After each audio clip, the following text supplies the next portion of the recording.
Olá, estamos começando mais um programa Jogo do Poder.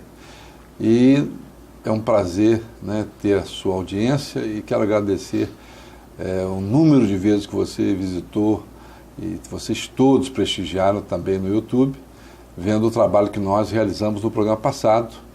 Foi um programa extremamente polêmico, né? Sofri durante aí a semana pressões de todo lado para tirar o programa do ar. Eu sei que, inclusive, a emissora foi muito valente. Quero agradecer aqui ao Charles e a Denise, que mantiveram o programa no ar, porque essa é a intenção do nosso programa, colocar as coisas que acontecem nos bastidores da política de forma verdadeira e clara. E é em razão disso que nós estamos dando continuidade, entrevistando hoje uma figura conhecidíssima em nosso município e nossa região, que é o professor João Vicente, né, que é professor de português e espanhol, com mestrado internacional, e um homem muito ligado à cultura. Ele foi recentemente presidente da Fundação Trianon. E nós queremos saber dele algumas coisas importantes que estão acontecendo dentro do município, até para que você, telespectador, fique sabendo o que acontece dentro dos corredores do poder. Esse é o nosso compromisso. Eu quero deixar claro aqui uma coisa. Nós não temos interesse de fazer um trabalho procurando atingir partidos, atingir pessoas. Nós vamos entrevistar pessoas sempre de todos os partidos. Você que se sentir atingido, você tem toda a liberdade de nos procurar e dizer, olha, eu gostaria de participar, de me defender, de colocar meu ponto de vista. Entendeu? Aqui as portas estão abertas para você. Né? Como é que vai, professor? Tudo bem? Tudo bem, Paulo. Eu agradeço aí o convite.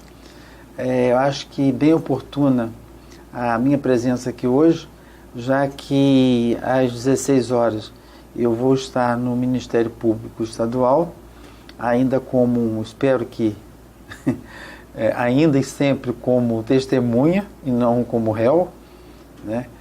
Em função exatamente dessas questões que envolvem a Fundação Cultural Oswaldo Lima, né, que não é do presente, são questões aí históricas, tanto que o processo de 2010 é o que está em pauta, né, que se juntou com a denúncia feita pelo PSOL através do Eric Schultz, do sanitarista Eric Schultz, que ele entrou com denúncias antes de mim, mas acredito que baseado nas denúncias que foram veiculadas pela imprensa, né, que eu deflagrei. Tudo bem. E eu, então, fiz a minha denúncia, mas a minha denúncia ainda não entrou na pauta. É importante que a gente rapidamente só coloque uma coisa. Eu me lembro, né, da sua participação dentro do movimento que alterou profundamente a política no nosso município, né, já há 30 anos, né, sua militância, sua presença constante, né, em função das transformações políticas, porque havia um desejo de se retirar do cenário político aquelas figuras já carimbadas por um período e que nós sabíamos que agiam com interesses os mais escusos, né, interesses outros que não eram os verdadeiros interesses republicanos, vamos dizer assim. Essa transformação existiu, houve a mudança desses atores, né, nós tivemos aí a oportunidade de ver várias pessoas terem a oportunidade de ocupar funções das mais importantes e estratégicas, não só no município de Campos, mas também no estado do Rio de Janeiro, e por que não dizer no cenário nacional, não é? E a gente hoje se vê diante de uma situação extremamente polêmica e perigosa até, pode-se dizer, porque o que a gente tentou fazer, não é? Eu quero até de certa forma me incluir, porque eu participei, né, durante um período de forma muito intensa, é ver que as coisas estão caminhando ou caminharam de forma a reproduzir toda uma situação que havia anteriormente. Exatamente. Hoje nós estamos, o senhor está falando em Ministério Público, está falando em denúncia. O senhor foi presidente recentemente da Fundação Trianon. Sim.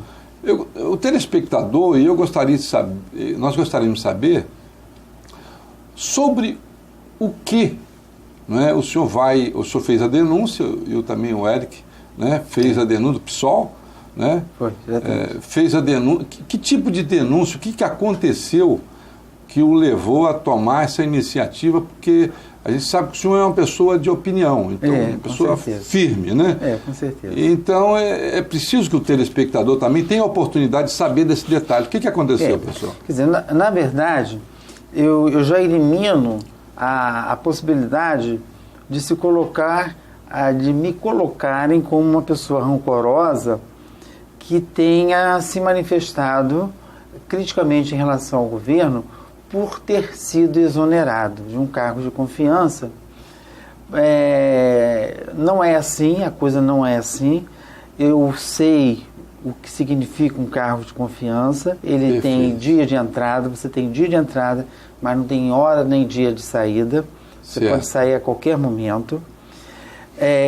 Esta saída pode ser de diferentes maneiras, e a maneira pela qual eu fui exonerado foi uma maneira muito deselegante, desrespeitosa, porque por telefone uma pessoa me liga, o Suledil, a secretária de governo, dizendo que a minha exoneração sairia publicada no Diário Oficial do município. Mas aí isso me explica só uma coisa. Como é que foi o convite? Foi por telefone também? Não, sim, o convite foi por telefone. Certo. Por telefone, e depois foi agendado um encontro na prefeitura com a prefeita. Bem, pensei que fosse com o Suledil também, não foi? Não, foi com a prefeita, para que ela pudesse, então, pessoalmente, me fazer o convite e conversar, enfim. Isso faz quanto tempo, professor? Isso tem 1 ano e 6 meses. Certo. 1 ano e 6 meses. E aí, como é que foi feito esse convite? Qual era a ideia da prefeita do trabalho que ela queria que o senhor desenvolvesse na fundação? Exatamente. Eu, a princípio, cheguei e demonstrei minha preocupação. Prefeita, nós temos aqui uma Fundação Oswaldo Lima, uma Secretaria de Cultura criada pela senhora. Temos uma Fundação Zumbi que trabalha com a cultura alternativa, a questão racial, e tem a Fundação Trianon, né? Quer dizer, eu acho que são 4 meios para fins idênticos. Entendi. O que a senhora espera de mim? Ela disse, então, que eu deveria fazer o meu trabalho. Bom, entendi que ela conhece o exatamente sabe que é a minha área, né? Verdade. E que eu estaria dentro de uma coisa que eu poderia ter um desempenho satisfatório. Perfeito. Aquilo que a sociedade sempre esperou de você. Até para rever rotas, caminhos, projetos, etc. Muito bem. E eu, colocada essa questão, ela me pede um favor. Pois não. Então é importante que você... Ela me pediu um favor. Republicano. Diga-se de passagem. Bom, só pode ser. Né? Só pode ser republicano, porque até chegarmos à monarquia e voltarmos à monarquia, né? Vai ser problemático. Republicano, dizendo que ela precisava que eu a atendesse na medida em que havia uma gestora pública, a Patrícia, presidente da Fundação Oswaldo Lima, cujo marido é dono de uma banda, toca numa banda, a Banda Massa, e tem outras bandas agregadas a ele, e que essas bandas, né, em tese, estariam fora da possibilidade, né, de tocar pela prefeitura, uma vez que a Fundação Oswaldo Lima, através da senhora Patrícia Cordeiro, não poderia ser contratante do próprio marido. Até de forma legal e de forma ética. Né? Para não dizer imoral. Aí eu falei, tudo bem, prefeita, são alguns shows. Sim, tá bem, não tem problema, né? Eu entendo perfeitamente e tal. Bom, assumi, né? Aí uma pessoa me dá uma imagem, tipo assim, você assumiu um jumbo em voo, Certo. Caiu de paraquedas. Dentro de um jumbo, entendeu? Uhum. E eu tinha que, olha só, janeiro, eu tinha que tomar conhecimento do que era a Fundação Trianon. Certo. Tá? O que se passava ali em termos de projetos, ações, né? E o que eu poderia fazer. Perfeitamente. Lógico. Muito bem. É o que se espera de um gestor público. De um gestor público, É. com certeza. Né? E eu, de fundo do coração, eu queria fazer o melhor. Né? Eu queria fazer o melhor. Certo. E entendo que a cultura, né, ela pode ser também um projeto pedagógico, importâncias de relevância para a comunidade no geral, para a comunidade escolar. Entendi. Né? E eu tinha tudo isso como intenção de que isso pudesse virar projetos. Você viraram projetos? Viraram. Certo. Um virou, eu tinha o sarau na escola, em que trabalhava com o teatro, a dança, a música, né? A gente fazia um roteiro, né? Estabeleceu escolas polos, né? Em que num determinado dia marcado, previamente marcado, 3, 4 escolas se reuniam numa determinada escola e ali os animadores culturais, cada um na sua linguagem artística, ia desenvolvendo. E a culminância seria em dezembro, né, reunindo todas essas escolas polo numa manifestação, né, uma apresentação artística multiplural, né, enfim, com várias linguagens. Mas, quando esses shows começaram a aparecer para mim... Quais shows, professor? Deixa eu... Bom, eram shows, né, para serem executados em farol. Entendi. Bom, mas só dessa banda, a Banda Massa? Não. Os mais variados shows? A Banda Massa, com um cachê no valor de 7 mil. Certo. E todas as outras bandas com um valor também de 7 mil, chegando a 14 mil reais. De 7 a 14 mil reais? De 7 a 14 mil reais. Certo. Quer dizer, e todas... Mas eu gostaria que o senhor me explicasse uma coisa, o telespectador também, porque existe um processo licitatório, mas nós sabemos que, no caso de determinados, quando é um cantor, por exemplo, né, existe... A inexigibilidade. A inexigibilidade em função até da função personalíssima. Isso. Né? Nós estamos entrevistando, querendo contratar o Roberto Carlos. Não dá para contratar Agnaldo Timóteo. Isso. Ele tem, não é, ser contratado, ele tem que, em função disso, ter aquele cachê. Isso. E ele que tem que terminar aquele serviço. Agora, aquela prestação de serviço. Agora, é importante que a gente fale dessa questão dos cachês. Não é? Porque de 7 mil a 14 mil reais eram montados esses cachês de uma forma lícita para que eles pudessem se apresentar, ou havia, com toda sinceridade, é necessário o telespectador, ele espera que a gente esclareça esses detalhes. Existia, porque quando a prefeita lhe pediu para que o senhor fizesse um favor pessoal, né, de contratar determinados shows em razão da presença do marido da presidente da Fundação Oswaldo Lima, né? É verdade. Quer dizer, já fugiu um pouco né, aquilo que é razoável. Exatamente. Não é? Agora, como é que ficou a situação dos cachês? Porque o cachê de 7 a 14 está dentro daquilo que realmente é o preço do mercado ou não? Só vai me responder, mas daqui a pouquinho. Tá certo? Nós vamos rapidinho ao nosso comercial, mas estou voltando. É 1 minuto.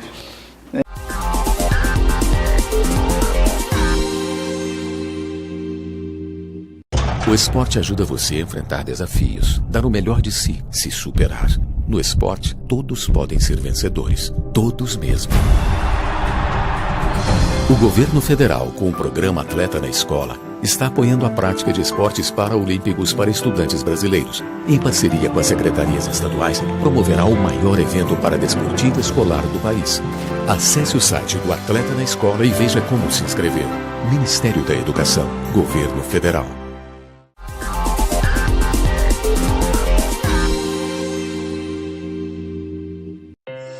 última década, os transplantes de órgãos cresceram 84%.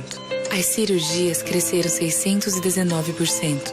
E os atendimentos de urgência cresceram 627%. As doações de sangue precisam acompanhar esse crescimento para atender a milhares de pessoas que dependem da sua solidariedade. Esse gesto está em suas mãos. Seja para quem for, seja um doador. Procure um Hemocentro mais próximo.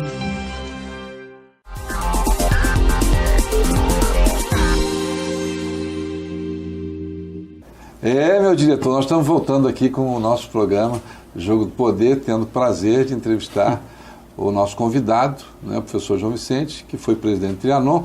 E você que está ligando a televisão agora, ele está explicando tudo que acontece nos corredores, tudo que aconteceu nos corredores, e a gente sabe que isso acontece, não é uma coisa só de Campos. Infelizmente, isso é uma coisa que está acontecendo hoje no Brasil inteiro. A gente quer saber a questão dos cachês. Né? Os cachês que são pagos aos artistas dentro do padrão normal ou tinha alteração? Não, bem acima porque eu trabalhava com alguns músicos e os cachês giravam em torno de 1.500, 2, 3, 4... Pera um bocadinho, deixa eu entender. Quer dizer, quando o senhor contratava, o senhor pagava em torno de 1.500... 2, 1.500, 3, 4... Mas existia, então, já uma tabela... Exatamente.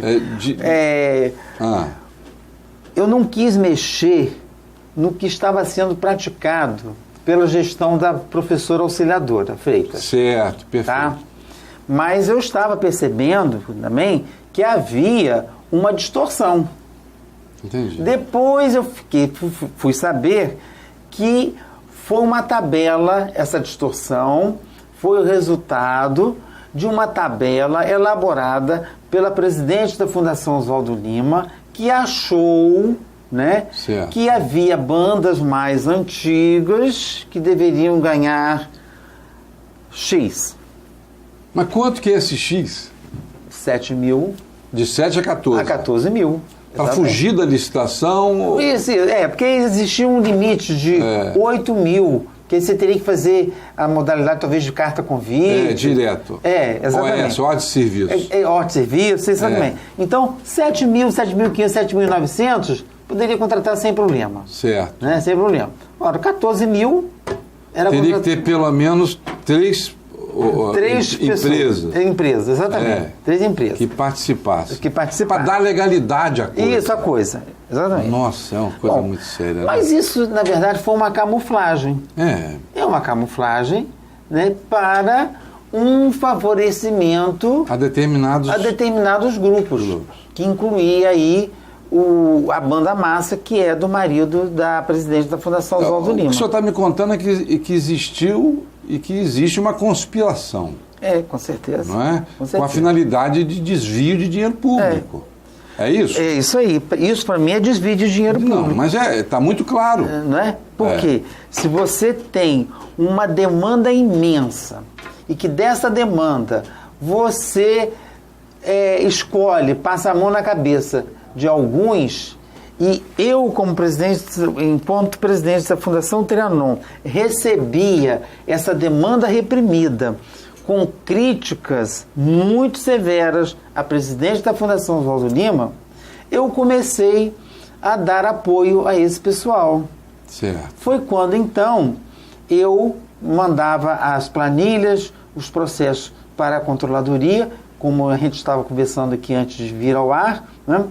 Com determinados valores, né? E que essas planilhas, esses processos voltavam sob a alegação de que eu estava superfaturando o cachê. Quer dizer, na verdade... E os valores, quais eram? 4 mil, 3.500. Entendi. Entendeu? Mas o superfaturamento o raciocínio vinha a partir de quê? De que havia uma tabela que o cantor X, que devia ganhar 1.500, eu estava jogando para ganhar 3. Entendi. Então eu superfaturei em 100%. A ideia era essa. Entendi. O senhor foi chamado lá? Não, eu fui lá. Ah, perfeito. Eu fui lá querer saber o que estava acontecendo, que eu estava entendendo que eu estava sendo acusado de apropriação de dinheiro público. Certo. Não poderia como pensar de outra consequência forma. de superfaturamento. Perguntei, o que está acontecendo? Né? Eu não vou admitir que você faça isso. Eu quero saber o que está acontecendo. O senhor conversou com a controladora de despesas do município. Perfeitamente. Aí ela falou assim, não, é porque existe uma tabela que foi montada pela presidente da Fundação Oswaldo Lima. Então eu perguntei, olha, por que vocês não me dão essa tabela? Vocês me dão essa tabela, porque aí então eu vou trabalhar com essa tabela injusta, né? Ilegal. Não, é importante dizer. Exatamente. É injusta, mas é ilegal. Ilegal. Sobretudo ilegal. E acabou. Aí fica... para essa coisa de vai processo, volta processo, que tá superior, tá inferior, enfim. Né? Aí eu fiquei de posse desse material. O senhor era subordinado direto... A prefeita, no caso. Da prefeita, não era... Não, porque aí eram duas fundações. As fundações separadas. Eram fundações separadas. Então, essas questões aconteceram em razão do favor... do favor pedido pela prefeita. E que eu então de fazer atendi. algumas concessões no sentido de receber esses shows lá na Fundação Trianon como se fosse iniciativa da própria Fundação Trianon. Mas não eram. Mas não eram. Por quê? Dentro do regimento e do estatuto da Fundação Trianon, está muito longe fazer show em farol. Entendi. Tipo assim, mãozinha pra cima, levanta o pezinho, não sei o quê. Entendi. Muito longe disso. Certo. Muito longe. A questão não era cultural. Não era cultural. Perfeito. Né? Era entretenimento, puro entretenimento e às vezes até de muito mau gosto, né? Entendi. Muito mau gosto. E que então eu assinei esses contratos. Esses contratos que ensinava era eu. Né? Certo. E eu então... O senhor não ficou temeroso, professor, na hora de assinar esses contratos, porque os valores não eram os valores que deveriam realmente estar sendo cobrados, né? Estavam sendo cobrados acima do valor de mercado. Com certeza. Eu fiquei, né? Mas eu estava no jogo, eu estava jogando também. Né? Jogando em que sentido? Não, mas é importante. Eu aceitei. O senhor aceitou. Aceitei. É importante que a gente esclareça uma coisa, né? O telespectador está vendo que eu estou lhe entrevistando, que o senhor está colocando seus pontos de vista, mas é importante frisar uma coisa, né? Tem gente que participou desse episódio todo esse negócio, né? Isso é um negócio. Com certeza. E que certamente levaram suas vantagens pessoais. O que o senhor está dizendo para nós aqui, para os telespectadores, é que o senhor não levou vantagem pessoal alguma. De jeito. O senhor estava cooperando com uma política de governo. De governo, exatamente. É bom colocar, porque tem gente que diz assim, olha, Paulo, você vai entrevistar o João Vicente, ele está ressentido. Eu digo, ressentido com o quê? Não estou ressentido com o quê? É importante que você tenha essa oportunidade. Você estava lá um ano e 6 meses, mas você já faz parte desse... Já há muito tempo. Muitas vezes participou, né, de governos anteriores. E só saí do quando mesmo terminava grupo. um mandato majoritário de governador, de prefeito, o que seja. Né? Então, é aquilo que eu falei no início. Não tem ressentimento. Eu fiquei, né, então... de 30 de dezembro, quando saiu minha exoneração, a meados de abril, esperando que alguém do governo chegasse para mim, pelo menos agradecesse, né, a minha participação no governo, né, a sua paciência, a minha paciência, a minha colaboração, a minha tolerância, entendeu? Entendi. E nada, e eu tentando falar com as pessoas... E ninguém me atendia, e ninguém queria me atender, batia a porta, telefone, aquele negócio todo. Aí eu falei assim, bom, eu não me coloco fora de uma prática de ilegalidade. Eu não me coloco. Tanto que quando eu me dirigi à promotora Alessandra, eu digo a ela, eu venho denunciar possíveis práticas de ilegalidade cometidas pela Fundação Oswaldo Lima e por mim, enquanto presidente da Fundação Municipal de Trianon. foi a introdução. O que eu tinha de documentação anexei. Entendeu? Então, Paulo César, todo esse material de shows, né, realizados no Farol de 2013, eu separei em uma planilha à parte, em uma grade à parte. Está lá muito claro o dia de apresentação, quem se apresenta, onde se apresenta e o valor do show. Certo. Então, era uma forma de se procurar no futuro se defender. Exatamente, de me defender. Então, ali você não vai encontrar valor inferior a R$7.000. Entendi. Somados, 300... Mas multiplicado por muitas vezes, muitos shows, vai cair um valor de quanto?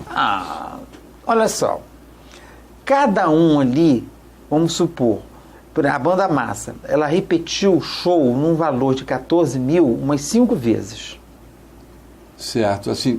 Multiplica, 5 vezes 4, 20, R$70.000. Certo, mas isso num período de quanto tempo? Um mês. De um mês? De um mês. Mas isso é completamente ilegal e contraria, inclusive, as determinações do Tribunal de Contas. Quer dizer, isso só em janeiro. Tá? Porque aí ao longo de março, abril, maio... Quer dizer, maio já tinha acabado a Fundação Trianon. Mas março, abril, já saía daquele âmbito de Farol, já saía do âmbito de Farol, aí diminuiu um pouco. Né? Diminuiu um pouco, os shows diminuíram, né? Mas Farol foi pesado. O favorecimento foi grande. Foi muito grande. Escandaloso. Gente, sinceramente. É por isso que há esse programa, para que ele possa colocar esses detalhes que a população tem o direito de saber. E eu gostaria de deixar bem claro para você, telespectador, de que aqui não há uma questão, vou voltar a repetir, né, de interesse de atingir A, B ou C, né? Partidos, favorecer partidos, não há esse interesse. Inclusive nós vamos começar uma campanha, eu vou começar uma campanha de outdoor, na cidade do Rio de Janeiro, em São Gonçalo, em Niterói, no estado. E vamos cobrar ao governador Pezão e ao ex-governador Cabral, cadê os restos mortais de Amarildo? Porque é importante que o governador ele preste contas, ele procure uma forma de demonstrar à sociedade que ele encontrou, porque a família merece, ela tem direito de enterrar dignamente o pedreiro que morava no morro. Né? Até mesmo alguns amigos dizem, Paulo César, você está cobrando através do Face todos os dias, cadê Amarildo, cadê... O que é isso? Eu digo, isso é porque se eu tivesse sido vítima de uma barbárie como aconteceu com Amarildo, eu gostaria que alguém se levantasse e cobrasse, porque eu não gostaria que meus restos mortais estivessem em qualquer lugar. Então, a cobrança é para o governador Pezão, e eu cobro duro, muitas vezes com palavras duras, dizendo, governador, o senhor tem que entregar os restos mortais de Amarildo à família. O senhor não... Então é PMDB. Não me interessa se é PMDB, quem é que... Mas é o fato em si. Não é? Eles têm a obrigação de fazer. Então, quando nós estamos colocando uma questão que diz respeito ao governo do município, não é? A gente precisa até alertar a prefeita Rosinha, porque muitas vezes ela não está sabendo disso. Não é? Ela está sendo traída, não é, na sua confiança, porque isso é muito comum também na vida pública. Então, eu gostaria de perguntar a você o seguinte, está claro que houve crime, né, e repetidos crimes, né, e o comando dessa estrutura toda está, me parece, na mão da presidente da Fundação Oswaldo Lima. Né? É Patrícia Cordeiro o nome dela? Cordeiro. Não conheço, né, mas está à disposição o programa, viu, Patrícia?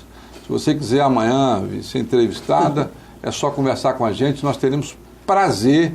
Agora, para não ficar uma coisa, muitas vezes, que eu diria, uma coisa que não fica bem explicada, a gente vai gostar até de, muitas vezes, colocar né, a Patrícia, por exemplo, para conversar com o professor João Vicente. Tranquilamente. Não é um debate, porque esse tipo de programa esclarece. É verdade. Não é? Porque dá direito à pessoa também de colocar alguns pontos de vista e dizer a sua versão de como as coisas aconteceram.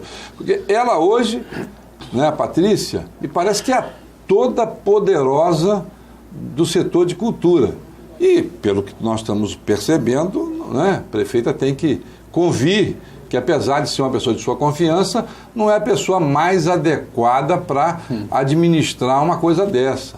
Porque houve um comentário, professor, de que ela entrou como interventora para acabar com uma situação difícil que um antecessor teria deixado. Isso. O senhor tomou conhecimento disso? Tomei conhecimento, sim. Ela a princípio foi na Fundação Zumbi dos Palmares. Certo. Jorginho Luiz era o presidente, ela era a vice. Então, segundo palavras dela, né, era assim, um montante de irregularidade e que ela sanou todas as irregularidades. Mas o calvário... Ela é boa nisso, né? É boa. O calvário dela não terminava aí, não. Então, a prefeita, vendo o bom desempenho dela lá na Fundação Zumbi, né, a convidou para, então, sanar com todas as irregularidades, as supostas irregularidades. Mas ela sana algumas e começa outras? Sim. Entendeu? Ela pelo sana... visto, ela não está sanando só irregularidade, ela está começando outra. Ela sana, elimina... Aquelas, elimina o agente provocador daquelas irregularidades, Entendi. Assume e pratica as suas. Minha nossa. É isso que situação. você vê, você vê isso tranquilamente. Eu gostaria de saber, hoje, um montante dessa estrutura de cultura dentro do município. Porque, olha, nós precisamos de dinheiro para a educação, não é só dinheiro da Copa, não, gente. Nós vivemos num município que tem, Campos hoje tem um orçamento de 2 bilhões e 200 milhões, aproximadamente, ano. Não é? Então, esse dinheiro precisa ser gasto devidamente na educação. A gente não vê, a gente tem muitas críticas para fazer a respeito desse assunto. Carência, muita necessidade. Olha, o que falta de remédio nos postos de saúde, e nós vamos tocar nesse assunto, vamos convidar pessoas aqui que possam prestar esclarecimentos ao público. Por que está faltando um remédio? Não é possível uma Secretaria de Saúde que tem um orçamento de 500 milhões de reais ano, falte medicamento. Não é? Falta dinheiro, né, para que façam os exames. E é uma coisa que também não tem justificativa. É uma questão de gestão, né?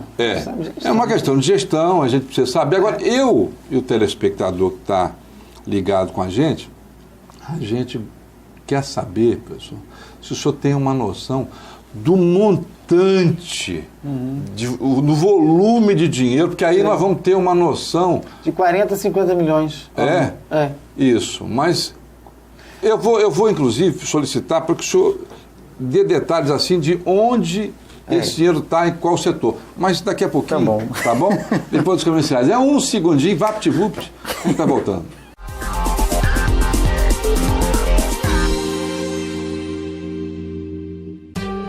O programa Mais Médicos está investindo mais de 13 bilhões na construção, reforma e ampliação de unidades de saúde e na aquisição de equipamentos por todo o Brasil, para que o atendimento de qualidade chegue até você. A estrutura dos centros de saúde é muito boa, tem de tudo para que o médico possa trabalhar. Veja se o Mais Médicos está chegando à sua cidade. Ligue 136 ou acesse o site e saiba mais. Mais Médicos para o Brasil, mais saúde para você.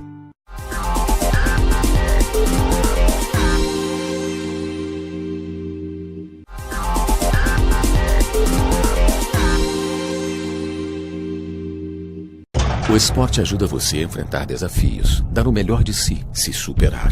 No esporte, todos podem ser vencedores. Todos mesmo.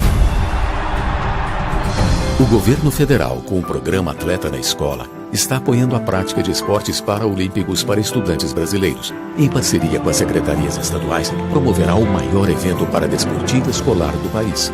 Acesse o site do Atleta na Escola e veja como se inscrever. Ministério da Educação, Governo Federal.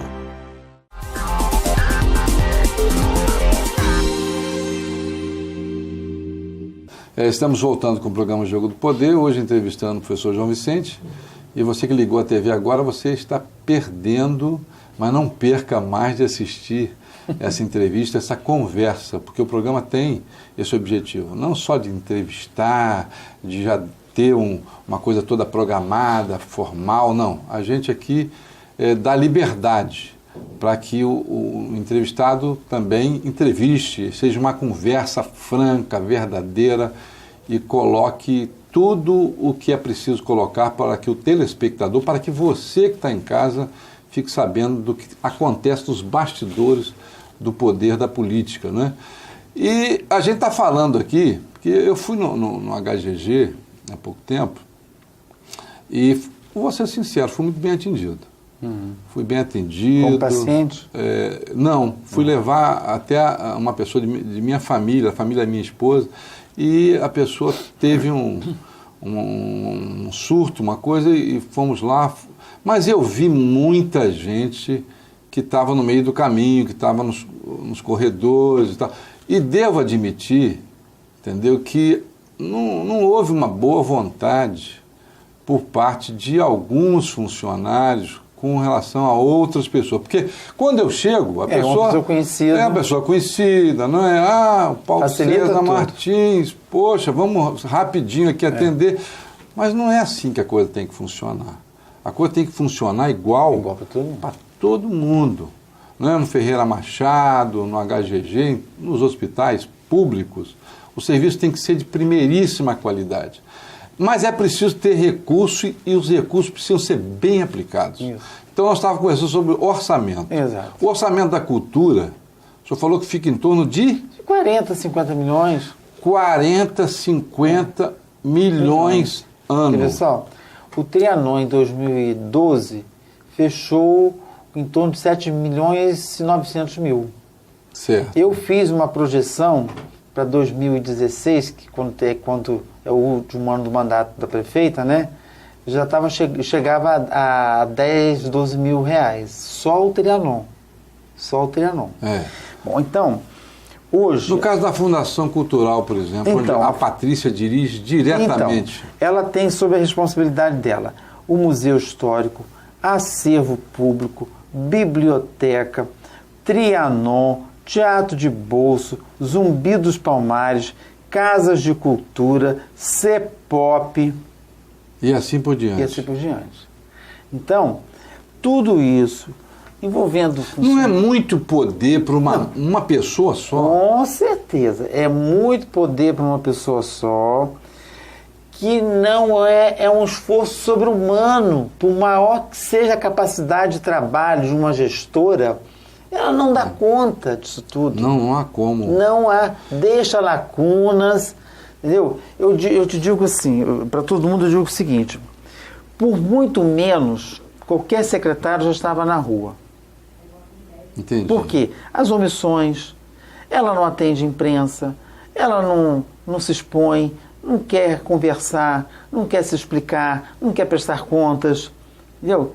E não tem condições de tempo, isso é uma questão de tempo para realizar o trabalho. É importante que a gente analise um pouquinho também uma questão da Câmara de Vereadores, por exemplo. Que a Câmara de Vereadores, ela tem o dever, eu vou até no próximo programa convidar algum vereador para que ele venha aqui para conversar e tal, mais ou menos já sentiu qual é a forma da gente apresentar o programa. A gente vai cobrar, né? Porque a Câmara de Vereadores, presidida pelo Dr. Edson Batista, ela não está lá para aplaudir e só assinar e referendar o que a administração pública faz. Mas é isso que ela está fazendo. É? É isso. Então, porque ela tem que fiscalizar. Essa denúncia aqui, por exemplo, que o senhor fez, já cabe, no meu modo de entender, e no modo de entender, tenho certeza do telespectador, uma comissão parlamentar de inquérito, não é? para que haja explicação, para que a Patrícia vá até a Câmara de Vereadores. Senhores vereadores, e eu já fui vereador, mas você sabe, né? Sei. Não é?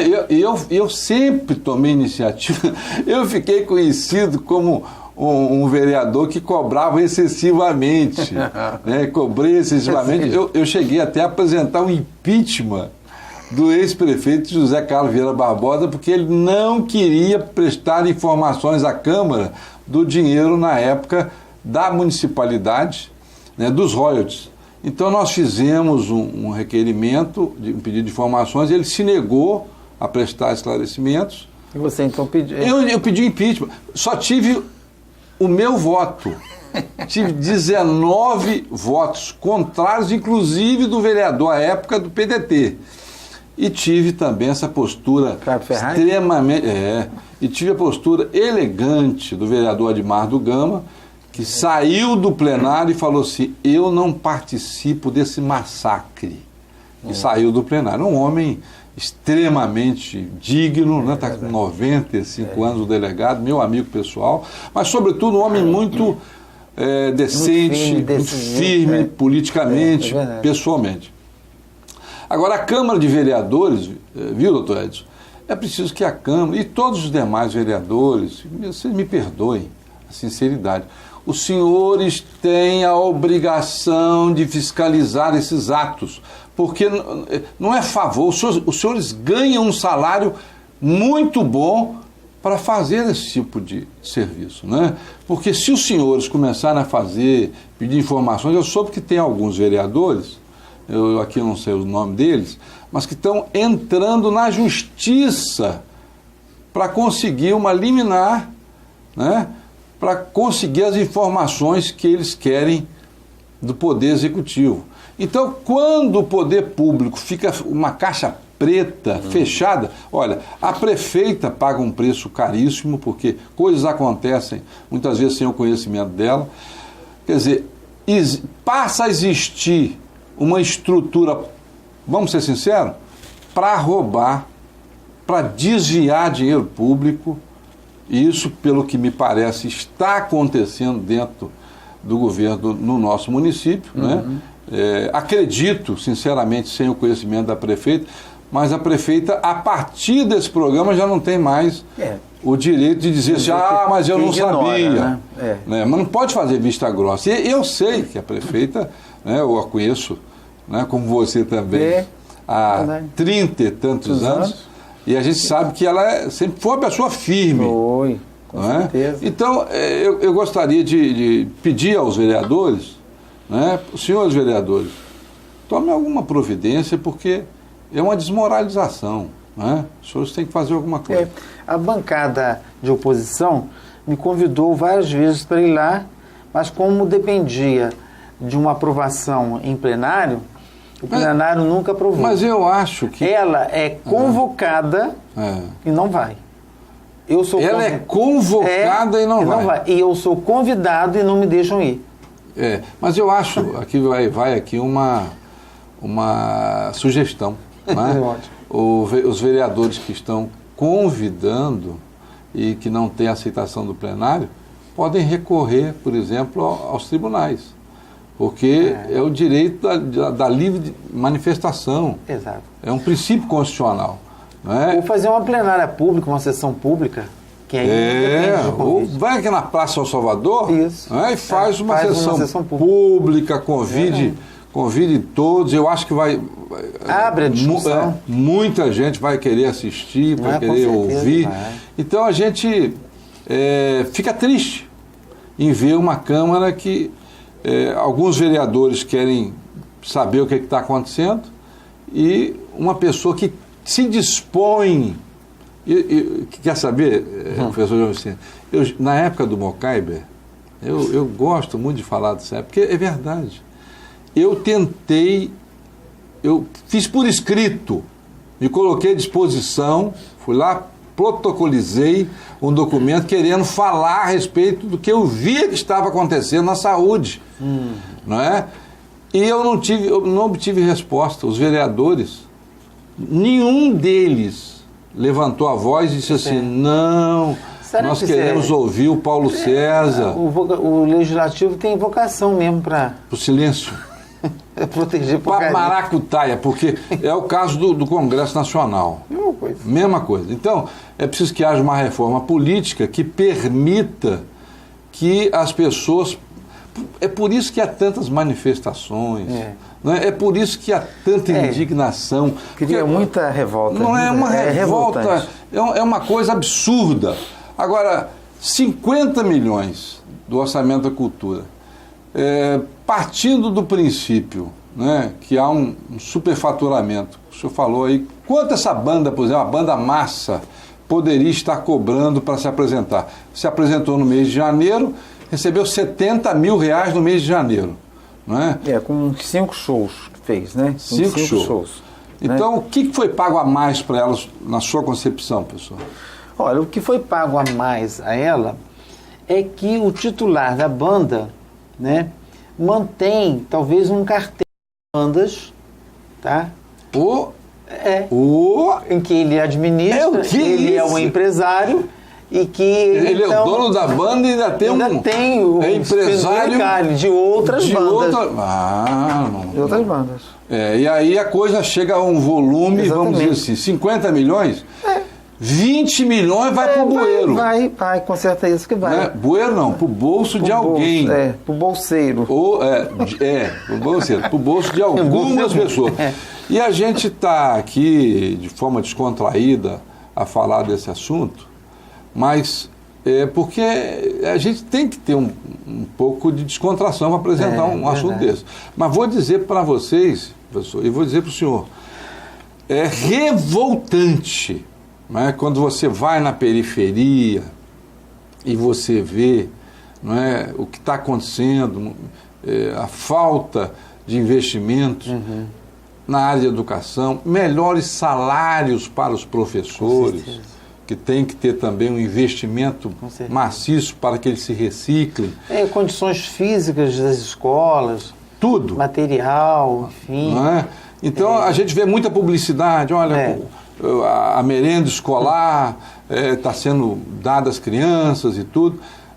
Também os uniformes estão sendo comprados, mas a gente está vendo que quando a gente vai no local, quando a gente... muito mais propaganda do que realidade. É um projeto de marketing muito violento, não é? Mas o acontecido é isso. Você que está ligado com a gente está verificando que isso é uma realidade. São 20 milhões da cultura. A gente pode afirmar isso. Isso, que está sendo desviado para atender a uma quadrilha. Você, me desculpa a minha sinceridade. Eu não estou querendo... Não é ofender ninguém, mas se isso está acontecendo, não vou ficar de conversa fiada não vou ficar tapando só com peneira. A presidente da Fundação gosta muito de usar a expressão a supremacia do interesse público sobre o privado, mas só que tem o contrário, né? A supremacia do interesse privado sobre o interesse público. O que acontece é isso, não é? O que está acontecendo é que tem um interesse privado disfarçado de interesse público e atuando de uma forma descarada para favorecer alguma coisa. Então a gente espera, não é, que algumas medidas sejam tomadas, mas antes de entrar mais nesse assunto, de me aprofundar mais nesse assunto, eu queria saber, o senhor teve a oportunidade de trabalhar no governo em tempos anteriores, professor? Tive, quando em 97, 98... eu fui presidente da Fundação Oswaldo Lima. Perfeito. Eu fui presidente do Oswaldo Lima. Era uma época ainda que não havia exigência... Foi na época de Arnaldo? Não. Na época de Garotinho, que 2 anos depois ele sai para ser candidato a governador. Foi então Arnaldo como vice entrou e eu então saí. O senhor saiu, não ficou? Não fiquei. Foi demitido ou o senhor pediu... Não, a pedido. A pedido. O senhor não quis continuar? Não quis continuar porque não tinha condições de trabalho, entendeu? Era uma coisa assim que queriam esvaziar a Fundação Oswaldo Lima porque uma Fundação Trianon havia sido criada, né? Aí eu sofri muito com isso e atualmente eu sofro como... né? Uma Fundação Oswaldo Lima esvaziando uma Fundação Trianon. Entendi. Agora, o senhor vai ao Ministério Público hoje? Vou. Estou lá. E aí o senhor vai, naturalmente, colocar dados importantes para que o Ministério Público dê prosseguimento. Exatamente. Eu vou responder trabalho de investigação. O que eles perguntarem. Certo. Né? O que eu souber responder, eu respondo. O que eu não souber, eu não respondo. Né? Certo. Não vou, assim, com nenhuma preocupação de blindar ninguém, de botar algodão entre cristais. Não. Vou falar o que eu sei. O que eu sei, eu sei, o que eu sei, eu não sei, mas pode estar certo que o que eu souber, que o que eu puder colaborar, exatamente, para chegar a um consenso de verdade, eu vou colaborar. E até mesmo de uma forma de se colocar, da forma como o senhor tem se colocado. Olha, exato. Eu tenho a minha responsabilidade nisso. Exato. Né? Veja qual é a minha responsabilidade. Exatamente. Que eu não estou me excluindo, não. Não, de jeito nenhum. Eu fiz parte dessa estrutura. Fiz. Né? Fiz conscientemente, não levei vantagem pessoal. Não, porque, de jeito nenhum, não levei. Não levei vantagem pessoal, mas participei de vamos dizer assim, de forma consentida, de um projeto que não era o mais adequado, ou melhor, era inadequado para a área de cultura. Isso acontece na área de cultura e, pelo visto, nós vamos investigar, acontece também na área de educação, na área de saúde. Saúde, então? Nossa. Saúde, não é? O que o senhor acha? O senhor acha que isso é uma epidemia? Também atingiu as outras áreas do governo? Estão dizendo que o ebola, o vírus da ebola, está se manifestando na África outra vez. Quem sabe? Coisa séria. Né? O vírus da corrupção não está se assanhando por aqui também. É possível.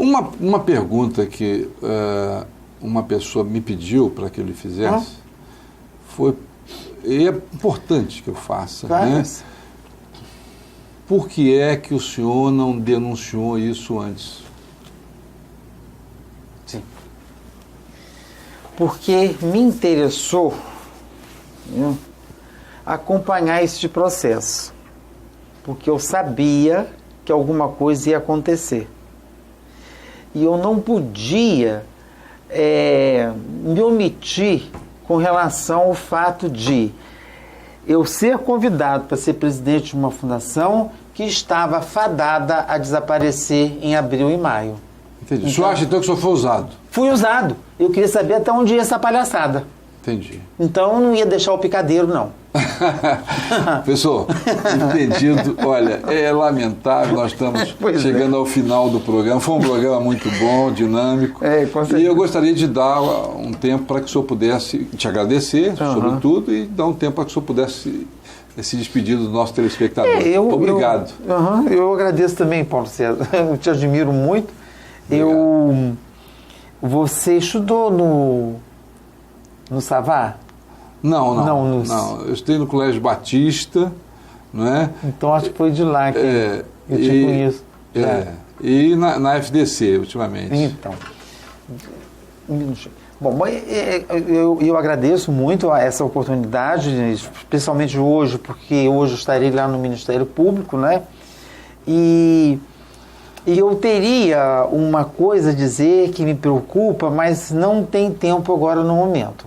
Não vou poder falar, mas é de uma certa preocupação, de relevância e gravidade, porque envolve um carimbo meu, da época que eu fui presidente, e que esse carimbo, uma pessoa me pediu para carimbar documentos retroativos na minha época de fundação, e até hoje eu não tenho esse carimbo de volta nas minhas mãos. O senhor registrou na polícia? Quero registrar. Perfeitamente. Quero registrar. É importante. Mas eu só vou registrar depois que eu falar com essa pessoa que me pegou, para saber o que ela fez com o carimbo. Perfeitamente. Se não me der uma resposta convincente, eu vou ter que ir à polícia. Certo. Gente, vocês estão vendo a necessidade de ter um programa como esse, né? Um programa verdadeiro, franco, transparente, que coloca tudo aquilo que acontece nos bastidores da política, sem ter o objetivo de atingir pessoalmente a ninguém. Mas a gente vai estar sempre nesse caminho. Semana que vem a gente volta com um novo programa. Fica ligado com a gente. Obrigado pela audiência. Tchau, tchau.